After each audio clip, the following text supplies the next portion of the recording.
episode of A Daily Dose, medicinal motivation provided by Muslim in Sports. Today, our guest is Ephraim Salaam. But before we get into him, we would like to acknowledge our partner, Mala National, and their motto is share your story and elevate your journey. They've been a wonderful partner of ours throughout this journey during the month of Ramadan, where we've been hosting Muslims in sports. So just a little bit about our guest. Ephraim Salaam, he was born and raised in Chicago, Illinois, and grew up in Sacramento, California, multi-sport star in basketball and football, attended college at San Diego State University, played 13 years in the NFL for various teams, transitioned into broadcast. You can catch him on Fox Sports Radio and Fox Sports TV as well. He's an entrepreneur, he's a TV producer, he's a writer, he's a movie executive extraordinary. So we'd like to welcome my brother, Ephraim Salaam, to the show. Assalamu alaikum. Walaikum assalam. Thank you for having me.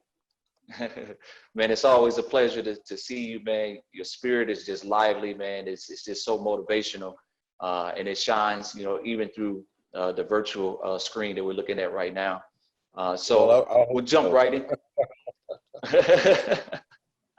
Wonderful, man. Wonderful, man. It's a pleasure to have you. So we'll jump right into it, man. Tell us about how it was growing up, first being born in the south side of Chicago and then transitioning to Sacramento, growing up in a Muslim household. Man, how was it? So I was born in Chicago, and shortly thereafter, my parents and I and my siblings, we moved to Birmingham, Alabama. And we were tasked with starting, my father was tasked with starting, my mother and father were tasked with starting a school there, Sister Claire Muhammad, in Alabama.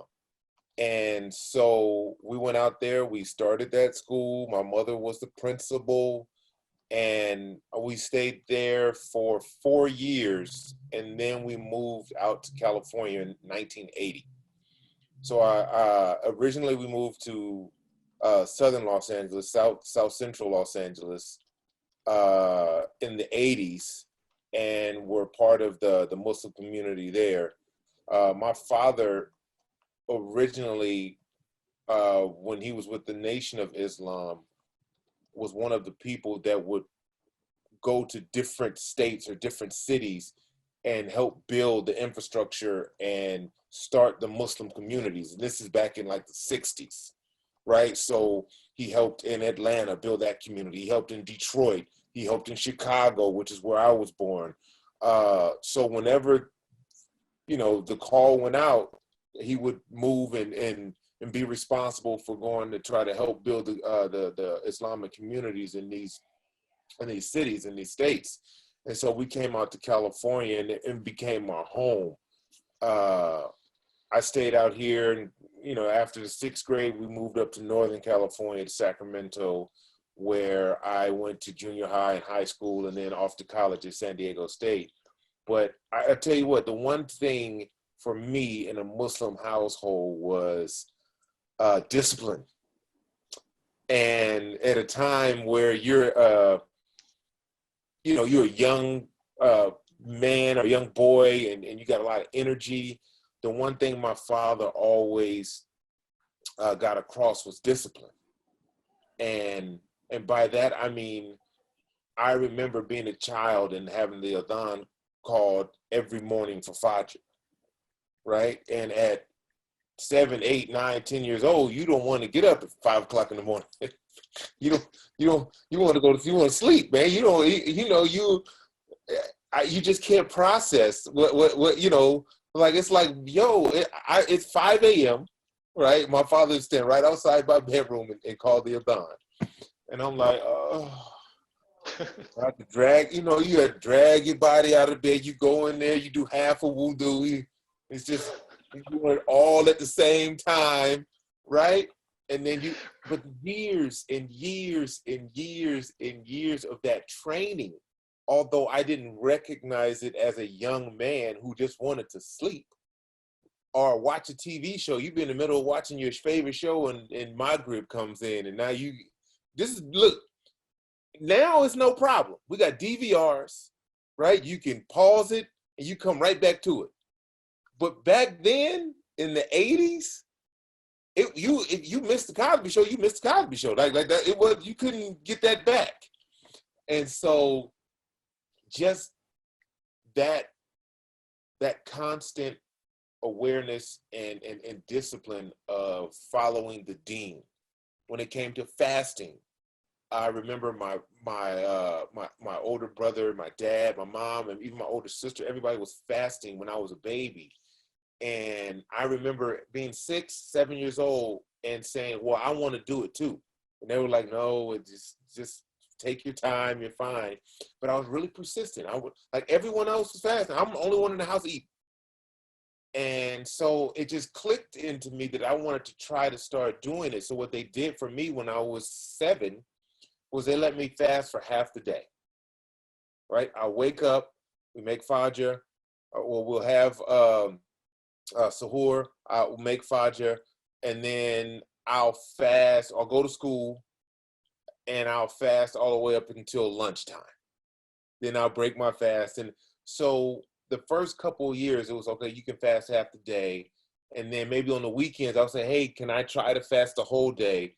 And just with that progression, it allowed me to, as I got older and was responsible for myself,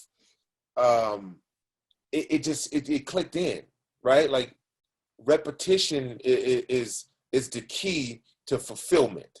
If you want to do something, you have to become one with it.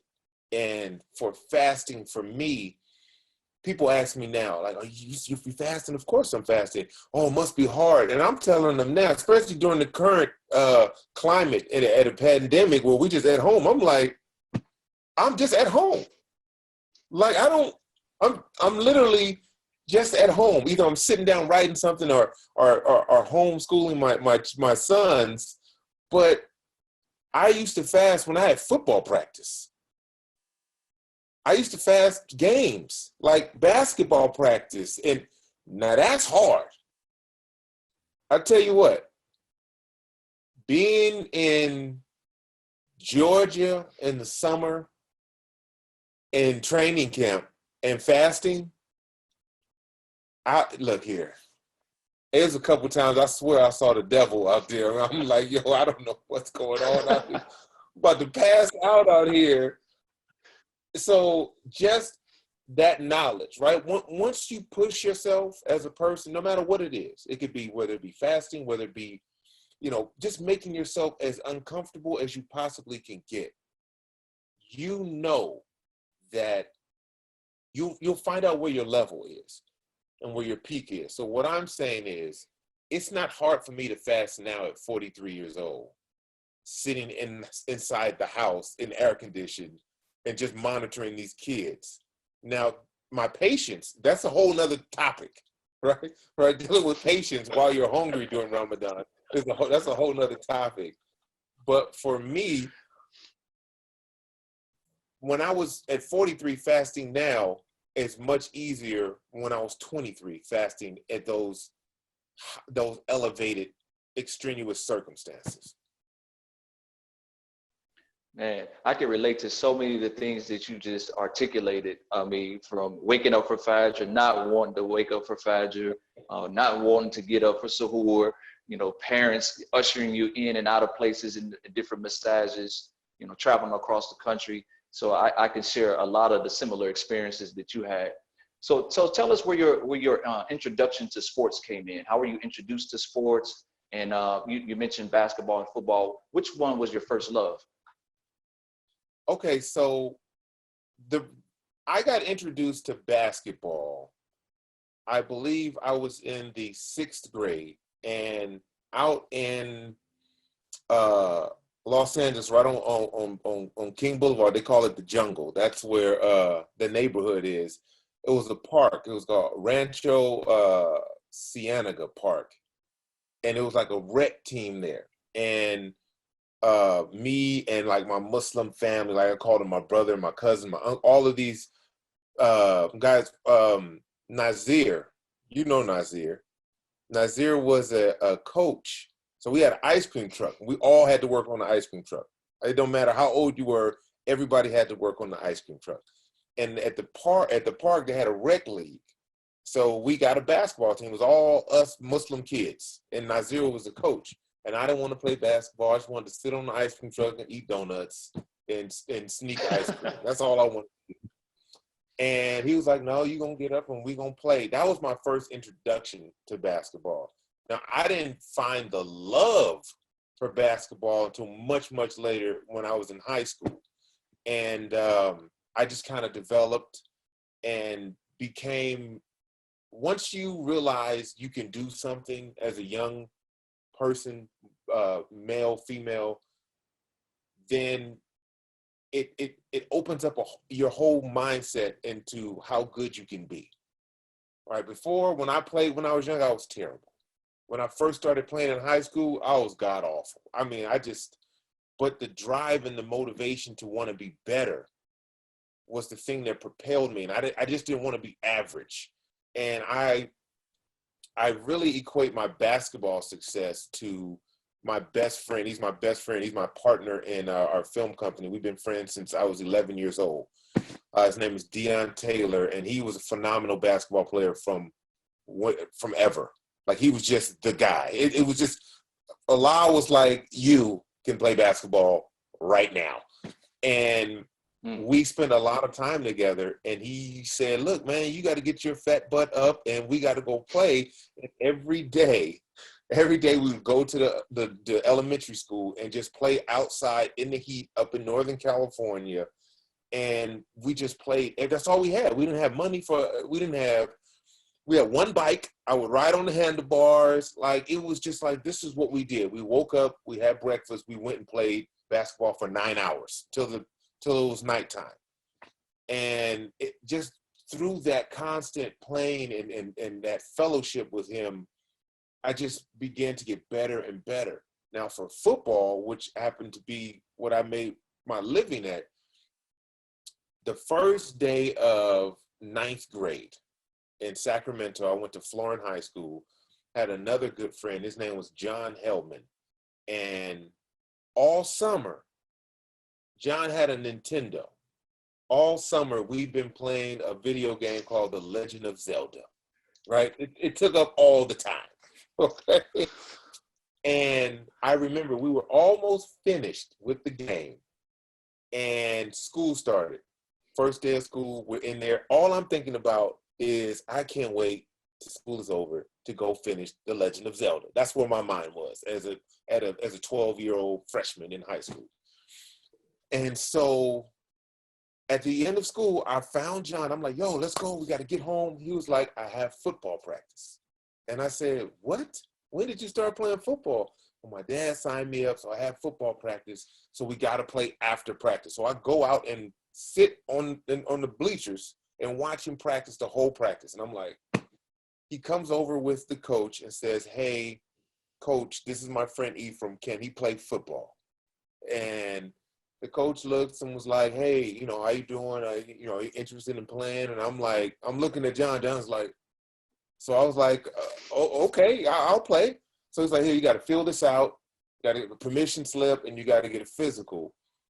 And that was my introduction to playing football, period. And I remember my first practice, about a week later, after I went through all of had the physical and the form signed, my first practice, it just clicked. It wasn't like basketball where I had to really, really focus and work. It just really clicked. And I'll tell you something about that. I played my freshman year of football, and I was 12, turning 13. And in my sophomore year playing football, I got moved up to varsity. And at 14 years old, I got my first letter from a Division I college. It was from the University of Illinois, the Fighting Illini. And I'll never forget, I didn't even know what it was. Coach called me into the office and said, hey, got something for you. Gave me a letter. Opened the letter, it's like, it's a questionnaire. Fill this out and all of this. And I was like, what is this? He was like, well, I don't know how, but you're on some college radar. And it just clicked. I was like, wait a minute. So at 14, I got my first letter. How far can I take this? Right? And that discipline that I was talking about at the beginning of this, the interview, that discipline, waking up for Fajr when you don't want to wake up, right? Praying in the middle of your shows, those sacrifices, that discipline, fasting, right, at a young age. Those are the threads, right? Right, those are the threads that you start to weave and build to when you're 14, 15, 16 years old, and now something that you think for most people would not be attainable, right? That discipline that you have from the deen and from being a Muslim and having to sacrifice and do things that others didn't do, whether you wanted to or not, that's what starts to play into, okay, how good can I be at something, right? Because I know I can push myself. I know I can push myself further than the other guy because I know he's not fasting. I know he couldn't fast, right? So you start to develop that type of mentality and you begin to excel, right? Because now you can push yourself further than, the guy next to you. Man, wonderful, man, wonderful. And good way, man, to really understand, for young people out there to understand, being a Muslim, the discipline and how it relates into life and how to build those habits. And it's not just, listening to your parents, wake up in the morning to do that. It really pays off if you consistently do that. So take us through, your high school career. Talk to us about your recruiting process. Now, you say you got a letter from the University of Illinois. What was your recruiting process like? So it's much different than it is now. I look at these kids now and it's like, you got the internet, you got highlight tapes, you got all kinds of stuff. This was literally snail mail, right? So you, like every day, so after my sophomore year into my junior year, every day it was a new letter, right? So my coach would say, hey, got a new letter for you. Got a new letter for you. And I was like, wow, this is crazy. So now I got a stack of these letters and coaches can call the home now. They can call once a week or something like that. They can call the house. So we would, my dad would be like, hey, coach such and such call from the University of Santa Clara or UCLA. And it just became more and more. So as I performed on the field, you would start getting word that, okay, there's a scout from UC Davis in the stands. So I'm like, okay, well, what does the scout do? I don't know what a scout does. And they're like, well, they're here to see if you how you play and what they're going to do and, maybe offer you a scholarship. So when they start talking about scholarship, that's when I was really like, oh, wow. So I remember 15 years old, I'm a junior. I skipped 2 grades early on. So I graduated high school at 16. So at 15 years old, I'm a junior. It's career day. I have a guidance counselor. She comes to me and she says, what do you want to do? I said, well, this football thing, I'm pretty good at it. It's looking like, it's something I might want to do. And she's like, okay, well, what do you want to do with football? And I said, well, I want to get a full ride scholarship to go to college, and then I want to go on and play in the NFL. And her reaction as a guidance counselor was, wow, well, okay, well, what else do you want to do? And I was like, okay, well, I don't know what else I want to do. I know I want to go to college. I know I want to get an education, and I know that football can pay for it.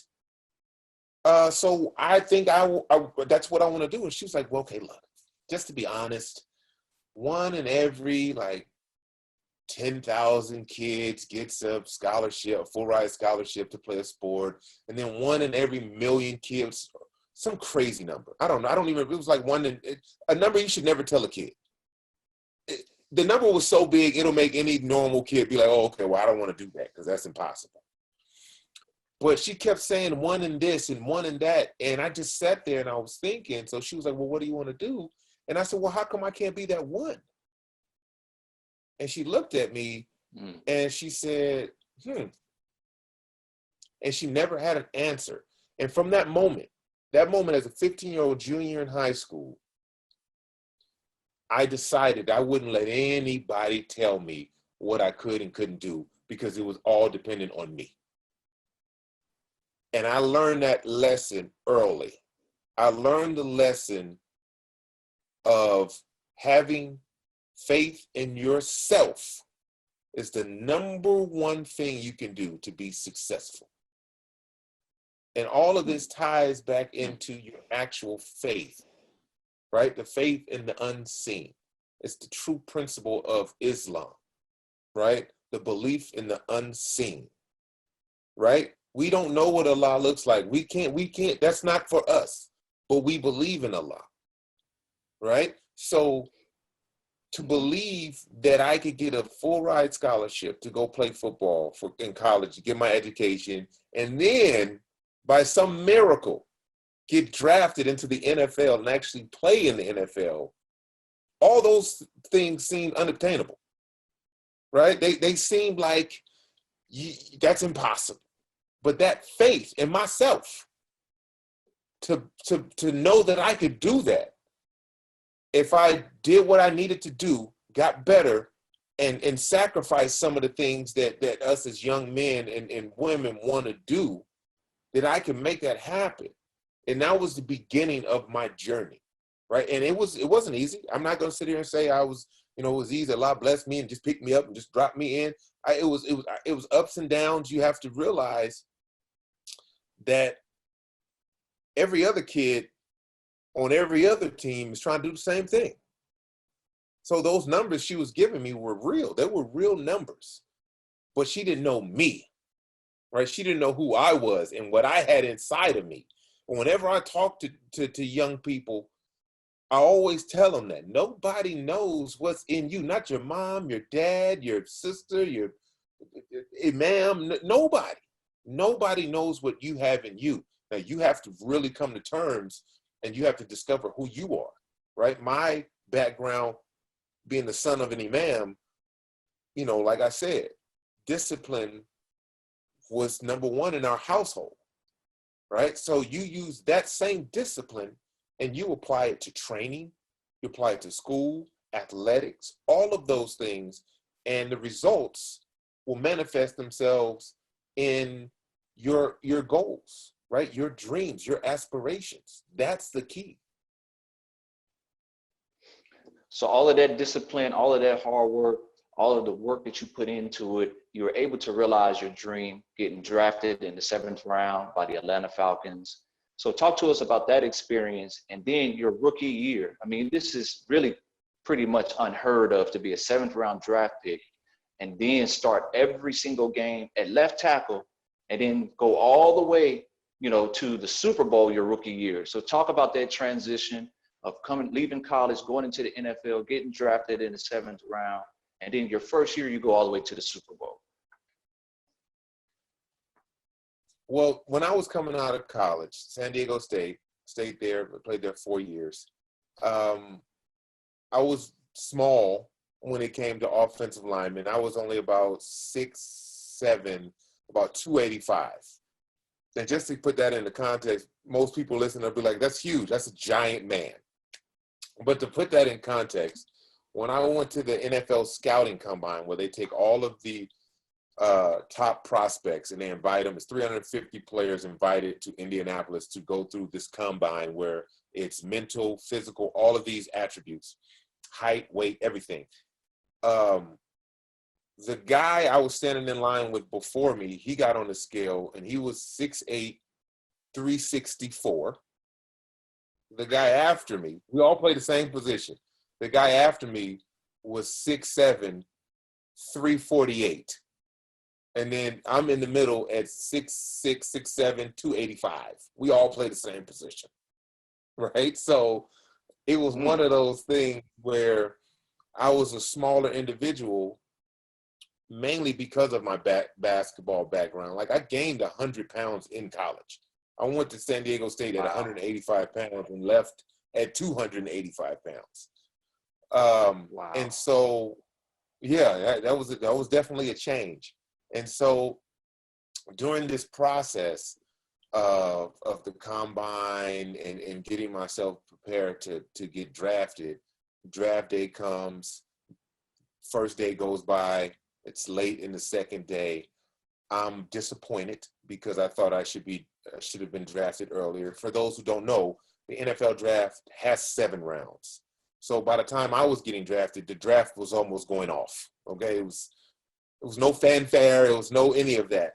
And I remember Art Shell, who was the offensive line coach at the Atlanta Falcons at the time, had called me and said, "Hey, Ephraim, we're getting ready to draft you." And I said, "Okay, well, what round is it and what pick?" And he was like, "You're not watching the draft?" I said, "No, I turned it off about 3 hours ago." And he said, "Well, it's the 199th pick in the 7th round. And I've been wanting to draft you for about 2 rounds, but they wouldn't let me. And so finally I just said, hey, this is our guy." And he was like, "Are you excited?" I was like, "Well, I'm more angry than anything." And he was just like, "Why?" I said, "Because I know I'm better than the 7th round draft pick." And he was like, "Well, I'm going to give you the opportunity to come here and prove not only to us, but to everybody that passed you up why they made a mistake." And I said, that's all I need. You give me the opportunity, I'll do the rest, period. And as the 7th round draft pick going into the NFL, there is no hoopla. There's not a lot of money. There is no, who's that guy? Nobody knows your name. You don't have a trading card. You don't have any of that. You basically work for hire. You can come in and see if you make it. If not, you get cut in training camp. And I didn't want that for me. And the thing that gave me the advantage was the number one thing that gave me the advantage was my mentality and belief in myself. I knew if I got in, I could stay in. The second thing was being able to understand, learn, and pick up the offensive plays fast. I knew that would give me an advantage out of the young players coming in, because if I knew the plays first, that means I can execute them better than they did. So I studied, right? I really studied the plays, and I relied on my ability to retain information faster than anybody else. And so with that came opportunity. Someone got hurt in training camp. Okay, who knows the plays? Art Shell called each of the young guys up to the board and just gave us a list of plays to draw up. Not only your position, but everybody. And I was the one that could do every single player on the offense and every play. And he was like, all right, you get the reps in practice. That was the beginning of what turned out to be a miraculous rookie season for me. The last preseason game, Art Shell comes to me and the guy who was starting in front of me and says, his name was Corey. "Corey, you're going to start this game. Ephraim will play the second quarter. Corey, you'll play the third. Ephraim, you'll play the fourth. Whoever plays the best in this last preseason game is going to be our starter next weekend, opening day." Bruh, that's all I needed. That's all I needed is a fair shot. The belief I had in myself was enough to propel me. It didn't even matter. As long as it was fair and square, because this was a guy who'd been in the league 5 years. They had brought him over from another team. They gave him a bunch of money. It was his position to lose and mine to take. And I took it. I had a great preseason game. He faltered under the pressure. That next weekend in Carolina, opening day, I was the starting right tackle for the Atlanta Falcons. And not only that, from there, I started all 19 games, including the Super Bowl, the 4th player in NFL history ever to do that as a rookie, and the only 7th round draft pick to ever accomplish that at the time. on top of that, I was the youngest player ever to start in the Super Bowl at the time. Mm. Wow. Wow. Amazing, man. That's amazing. And people, you know, it's hard to kind of put it in context for people who don't understand the way the NFL works. Right. But, you know, there's a lot, it's a lot to that, you know, seventh round pick, you know, so, and we don't have the time to really, you know, discuss all of that. But, you know, if people, you know, the casual fan, if you remember the Dirty Birds, that was that team with That Jamal was that team. Anderson. Yep. Yeah. So they upset the Vikings in '98. I remember that game Yes, very we did. vividly.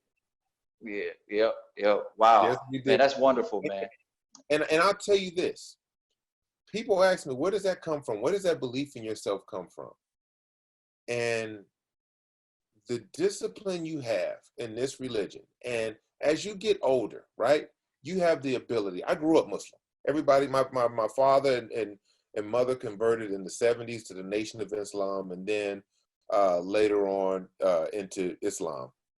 After the pilgrim, similar to what Malcolm X experienced when you take your pilgrimage and you go to Hajj and you realize that it's not just a black power thing, and it's a worldly thing. It's a mindset, right? It has nothing to do with your skin color or your ethnicity or any of that. And so I've been Muslim my whole life, and growing up in that.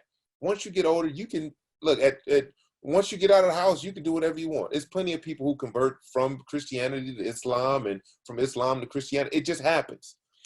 You have the ability to discover and research and find your own path, what makes you comfortable. And the thing about Islam that speaks to me is everything we do, we are held accountable to. It's no easy fix, right? If you do something wrong, you can't just go pray it away, right? Now there's forgiveness, but you have to atone for what you do. It's no clearer path than that. Look, if I tell you, look, I'm going to give you a job, and depending on how successful you are at this job, depends on how hard you work, coming in on time, and being accountable. And every time you are late, do something wrong, it's going to be held against you. That's as clear as it can be. And so within this religion, within Islam, it's your good deeds must outweigh your bad deeds. And the cheat code, as you call it, is every year we get a month of Ramadan, right? Like every year, think about that. No matter what's going on in your whole year, right? And we've had good years and bad years. Sometimes I'm like, man, I'm losing my mind. Every year we have a reset button, right? The month of Ramadan is our turn, or it's our time to focus in on the relationship with you and Allah, and you and yourself. And the blessings that you get by fasting outweigh any other blessing you can get at any other time of the year. And that belief is the thing that grounds me in Al-Islam, and the reason why I fast every year and look forward to fasting every year and reading the Quran every year. The success in my life, whether it be football, whether it be entertainment, or whatever it, or a fatherhood, a husband, right? All of these are successes in my eyes. All of that stems from the belief in the deen and the basic principles of be better, be good, be accountable. That's what binds me to the outlook that I have, the notion that I think I can accomplish anything, because the path, I'm on that path, and I'm not perfect. I can't sit here and tell you that I pray 5 times a day, every day. I can't, like, I'll never be that guy. Like, I'm not judgmental or anything. I can only be the best Muslim I can be. I can't tell you how to be like, that's not for me, right? That's not for me to do. And so when I tell you that I really believe in being a good person, believing in the unseen, and giving thanks and asking for forgiveness, that's the thing that propels me in everything I do. Wonderful, man. Well said. Your NFL career is really just, it's not a common thing. The way that you went about your journey in the NFL, from being drafted in the 7th round, going to the Super Bowl, being the youngest ever at that particular time. And then the model of consistency at the position that you played 10 years straight, where you had a model of consistency, barring injury, where you started pretty much every game. And that pretty much sums up, your career. But the thing about your career that stands out to me is you did it with personality, especially as an offensive lineman. So Right. talk about that personality, what type of doors it opened up for you, especially, when you talk about your relationship with Chester Pitts, and we probably don't have enough time to, talk about that.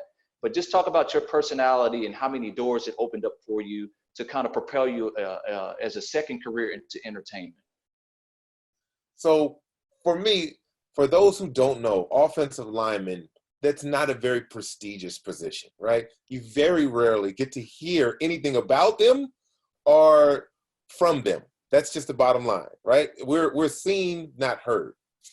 And the thing for me is I wasn't always an offensive lineman. So I played skill positions. My basketball background in itself already lent to having a different type of personality. And so once I made the transition to being an offensive lineman, my personality stayed back there. Like, it didn't come with me. My personality was like, yo, man, you're not about to put me in a box. And so whenever I had an opportunity, the first thing I ever had to do media-wise it was a show in Atlanta, Georgia called Falcon Fridays with Portia Fox. Came on V103 every Friday from like 3 to 6. And she asked me to be a guest on it my rookie year. And I came on, and it was just electrifying. You put a microphone in front of me, and I'm like, the whole world listening. And I was just like, oh my, I'm just talking to the callers and the listeners, and I'm just being me, right? I'm just taking my shine. And I leave there. I get a call like the next day. They're like, hey, that was amazing. We got a lot of great feedback from you. Would you mind coming and joining the show every Friday? And I said, I would love that. So every Friday for like half that rookie year, it was Falcon Friday with Portia Fox and Ephraim Salaam. And that was the introduction for me to, I can talk to the fans. Like, this was before social media. There's no social media, right? Like, we unless they had your phone number, you couldn't communicate. And so that was my way of expressing how I felt about them, or having an argument with them, and it just grew. And I'll tell you, after my 3rd year in the league, I met a young lady. Her name is Denise White. She's a publicist. She's still my publicist to this day. And she believed in me. She only had one other client, and then she wanted me. And she said, if you believe in me, I'll do everything I can for you. And she started to bang on doors. Number one, at that time, nobody wanted to hear from an offensive lineman. That was just, anytime she submitted me for something, they were like, oh, no, we're fine. What happened, though, where I found my sweet spot was, athletes have egos, okay? Athletes, they march to the beat of their own drum. And if they don't want to do something, they're not going to do it. And they don't care the ramifications. That's like, I'm so good at this. This allows me to do what I want to do. That's the mentality of a professional athlete. And so what would happen was guys would be scheduled, like a running back or a receiver, a quarterback would be scheduled to do things, and they would pull out the last minute. And they would call Denise and it's like, hey, do you have anybody? And she was like, I got a guy. What is he's an offensive lineman? Oh, well, he can be. She'll call me. Can you get to such and such in an hour? Yes, I'm there. And the thing I never did, I never said no. For the first 3 years, I never said no to anything. And what happened was, just like that first radio stint, when I got there, no matter what they thought, when they saw my personality and saw how well spoken I was and able to speak on a myriad of topics and have an opinion on various things, they were like, oh, wow, this is okay. So they stopped looking at the position and started looking at the person, which you have to convince them to do. Because as athletes, what we do, it informs on, what people think of us. And as an offensive lineman, there wasn't a lot of, gregarious offensive linemen out there with personalities and willing to, stand up there and do the things that I was capable of doing. And so I just started taking advantage of those situations, and I would do a lot. I did first 3 years, everything was for free. Everything was for free because I knew it'd pay off in the long run. And what ended up happening is, as I got further along in my NFL career, every market I played in, I had a TV and a radio show. Every single team, TV, radio, Houston, Denver, Jacksonville, everywhere I played, I had a TV and a radio show. That was standard. And in the off season, I would fly out to California, LA, and I would guest spot on different, Best Damn Sports Show or ESPN, or I would do all of these things and just get in front of people. Let them see me, the producers, the executives. So when I decided to retire, I had forged a relationship with all the heads of all of these networks. And they knew that I was professional. I was always, number one thing, always on time. Athletes are synonymous with being late or are not showing up at all. I had to change the narrative for me. So I had to use their negative as a positive for me. If they're showing up 10 minutes late, I'm there 20 minutes early. It's been times where I had to sit in the lobby because I was so early. But as long as I've checked in and they know I'm there, that registers, right? What they'll know is, as they're booking people, they'll say, well, we know he's going to be on time because he always here early anyway. So it gave me more and more opportunities. Not to mention, when they put me on screen or on air, I killed it. I was going to tear it up. I don't care who I was on there with. I'm going to burn it down. That's just me. And so that's opened up the doors for me to be in the national spotlight prior to all of the different networks and different media platforms that they have now. This was at a time where it was 2 sports channels, right? It was Fox Sports and it was ESPN. That was it. And so it was a lot of competition there. And me being able to be in that arena with some of those quarterbacks and receivers and all of these guys who had all these stats, it didn't matter. I could just come in there and just be me and do my thing. So that opened up a lot of doors in terms of entertainment. And then you mentioned Chester Pitts.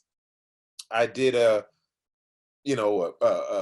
told a story for the NFL. They were having like all the players tell stories about something that happened through football and experience. So I told a story about Chester Pitts. And for all those listening, if you go on YouTube or whatever and just put Ephraim, Salaam, Chester Pitts, a commercial will come up. The fans voted on the story, and whoever won out of all, I think it was like maybe, I don't know, 1,000 players told stories, and then the fans voted. Whoever got the most votes got an opportunity to actually tell their story, shoot their story as a Super Bowl commercial. Chester and I won. We shot a Super Bowl commercial, which was in my opinion, the best Super Bowl commercial ever. And from that, Ellen called me the next day. We went on Ellen like 7, 8 times. All of these other doors start opening up outside the NFL because I was able to translate that personality, my abilities to play football, into, you know, when I was on Ellen, people were coming up to me who never watched football before in their life, right? So it was all about that crossover appeal. Can you step outside the sports arena, and can you do this outside of that? And I proved that I could. So that just opened up doors for days. I'm still walking through those doors right now. Man, that's the power of relationships, being on time, taking advantage of opportunities, all of those things as a young child. Yeah, I was just exactly. Discipline, man. Discipline. Yeah. You know you got to be somewhere at 12. Don't wait till 11:40 to leave. Don't do it. It's that discipline. I'm telling you, I started that story because everything ties into that for me, right? No matter how much success I had, that level of discipline was still the thing that guided me through. Mm-hmm. So let's transition into, you know, your writing, producing, you know, within the movie industry and the film industry. How did that come about? When did you have to, you know, start to think about writing scripts, about writing and getting into the film industry? My aforementioned best friend, Deion Taylor, who taught me how to play basketball and got me active. We've known each other for over 30 something years. He's a brother to me. I believe the year was 2002. He was playing professional basketball in Europe. I was playing for the Denver Broncos. He calls me on the phone. I have an idea for a movie. I said, okay. I'm gonna come to Denver. I want to come talk to you about it. I said, all right, well, he flies out to Denver. He's telling me this idea for a horror film. And I'm like, oh, okay, I said, but where is this coming from? He said, when I was in Germany playing, nothing was in English.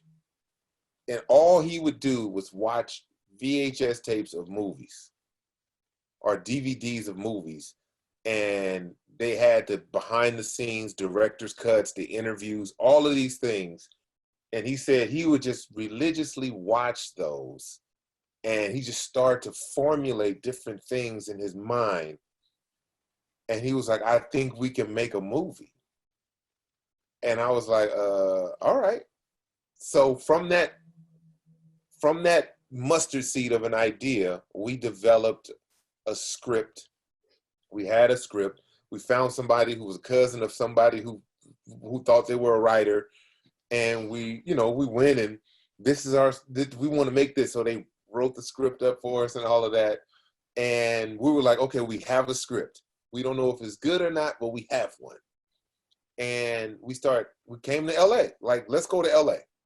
We're going to shop this script and they're going to make this movie. Well, that's not how it works. We didn't know that. So we go around, we trying to take all these meetings and trying to get people interested in, and just to even read the script. And they're like, yeah, all right, whatever. So after about a year of this, I said, well, why don't we just make the movie ourselves? And he was like, what do you mean? I said, well, let me invest in starting it. How much is it going to cost? He tells me a figure. I said, well, I can't do that now, but I can get us started. So I wrote a check I had no business writing at the time, basically. Once again, I believe in me. I believe in us. And we started it. We said, okay. My brother's girlfriend at the time was an assistant at the DGA, the Directors Guild. So she was around that a little bit. So she had some insight. And one of our friends was in movies that went straight to DVD. So he knew something about the entertainment business, kind of put hodgepodge that all together. we got a crew together, and we found a old warehouse, and we built like a set inside of it, and we started shooting a movie. And lo and behold, my brother, who's never directed before, ends up directing because we fired the director that was supposed to start 2 days before we were shooting, and we had a tremendous a DP, and he said, "Look, I know you don't know how to direct, but I'll help you." Right? His name was Phil Lee. He's passed away, but he was a director of photography, and he was like, "I'll help you." And that was that was Dion's first foray into directing and my first foray into producing. And we ran out of money in the middle of making this. Like just to throw that out there for anyone who just wants to go spend a bunch of money on making a movie. We ran out of money.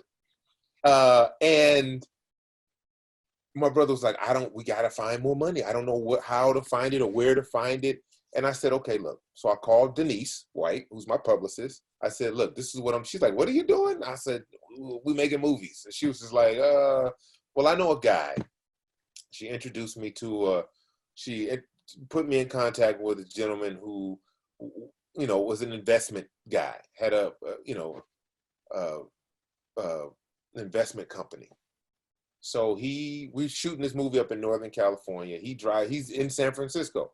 So he drives up from San Francisco in this Ferrari looking just amazing. And we meet this gentleman, and he sits down, he's looking around. He's like, okay, I see what you guys are doing. And he's like, he asked my brother, what do you see yourself in 5 years? And my brother was like, man, I really want to be the head of a multi-million-dollar film studio. And that intrigued him. This gentleman's name is Robert Smith. Now, I don't know if the people out there listening know who Robert Smith is, but Robert Smith is the wealthiest African-American ever. Period. And he's the same Robert Smith that last year paid for the entire graduating class of 2019's tuition for Morehouse. He's been our business partner since 2003 in our company. Robert was intrigued by two Black men, young, in way over their head, but with visions of grandeur. And he invested, not in the movie, into us. And through that, it has ushered in, that was 2003, what is it, 17 years? 17 years of us learning, failing, learning. And oh, by the way, we did finish that movie. That movie is called Dead Tone. It's called Dead Tone. It's a horror movie. You can get it on iTunes. We finished it, and you can watch it. So when you log off on here, you can rent it or buy it on iTunes or wherever.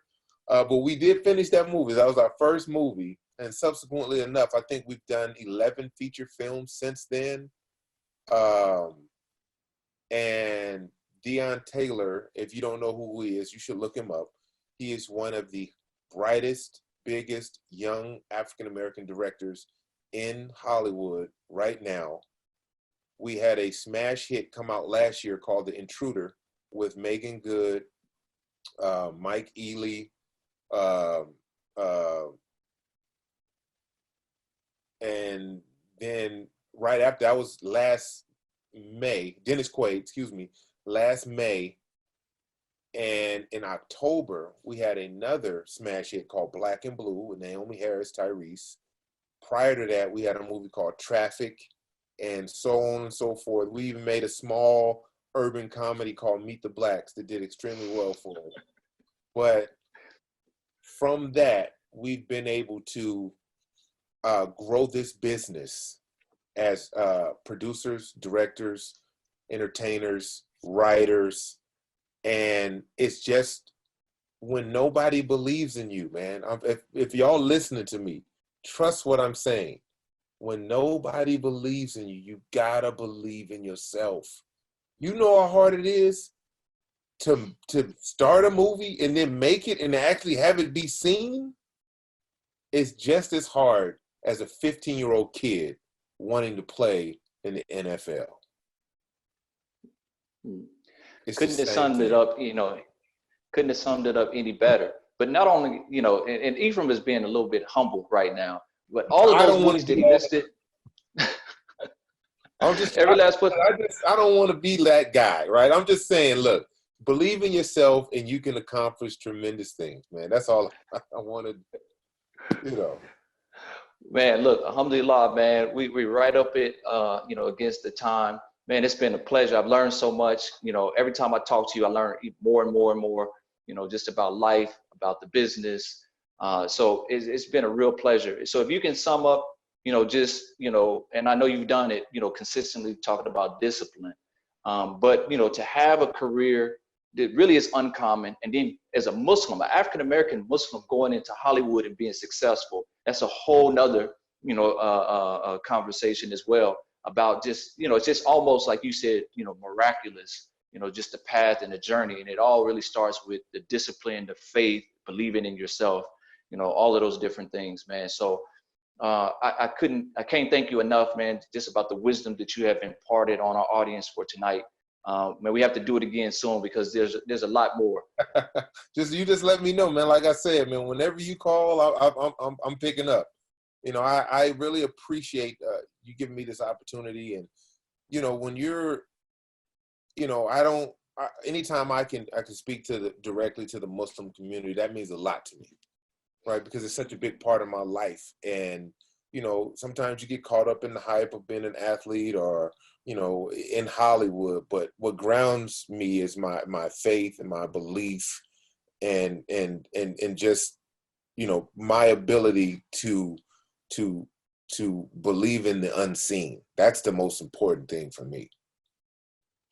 Wonderful, man. One thing I do want you to, if you can, and you can just sum it up, man, just the importance of a person like you being in the writer's room in Hollywood and how that, breaks down stereotypical, narratives that are out there. If you can just talk about that, and your role in being able to be, a barrier breaker, to be in those writers' rooms to kind of Right. shape the narrative of not only African Americans, but Muslims. If you can just talk about that real quick, before we close out. Of course. So in order for us to have a voice, you have to be put in a position to have your voice heard. And for everyone who watches television and we see, I'm watching I like a show called SEAL Team, right? And the antagonist is every Muslim country, right? Everybody's a terrorist and they're fighting war in Iraq and everything. In order for us to change the narrative of what, Americans and people around the world see about Muslims, we have to be able to write to that. We have to have people in the room who write those scripts. Like what most people don't know, TV shows, when you watch a television show, it's about 6 or 7, even up to 8 writers responsible for creating that content. Now, if no one in the room is Muslim, then it's going to be what it's going to be, right? It's going to be the ignorance. It's going to be they're the terrorists. But once you put someone in there like myself who's like, oh, no, wait a minute. That's not, we can't do that, right? Now, it doesn't go like that, right? You just can't show a portion of the religion and try to encompass the entire religion.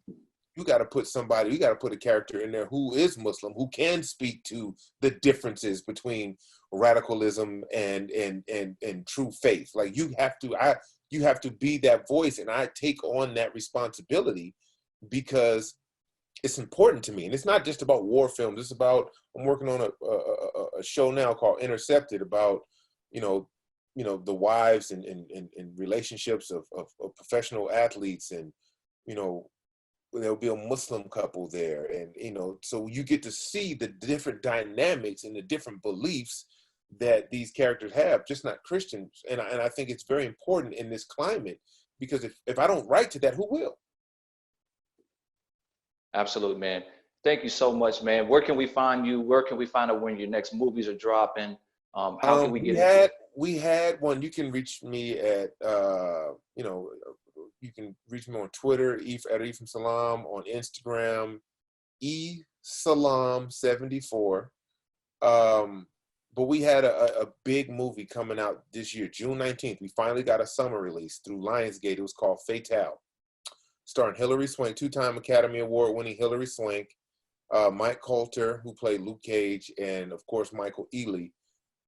That date has been moved to October 30th. We still keep our release. It's moved to October 30th, given the pandemic. That's going to be a huge movie for us. That's going to be a big, big, big movie for us. That's the next thing we have coming up. And then we have the sequel to Meet the Blacks that we did coming up later in the year as well. And we're currently in like, I'm working on TV shows, and we're currently getting ready to ramp up production on another feature film. So, you know, reach out to me if you have questions. I'm available to answer them. And I appreciate this. Thank you. And I apologize to the audience for us not being able to get questions in, but we'll have to do this again. And like he said, you can reach out to him on his social media platforms. Ephraim, my brother, I appreciate it, man. May Allah continue to bless you with a wonderful Ramadan, and we'll talk soon, my brother. Absolutely. All right. Assalamu alaikum. Salam.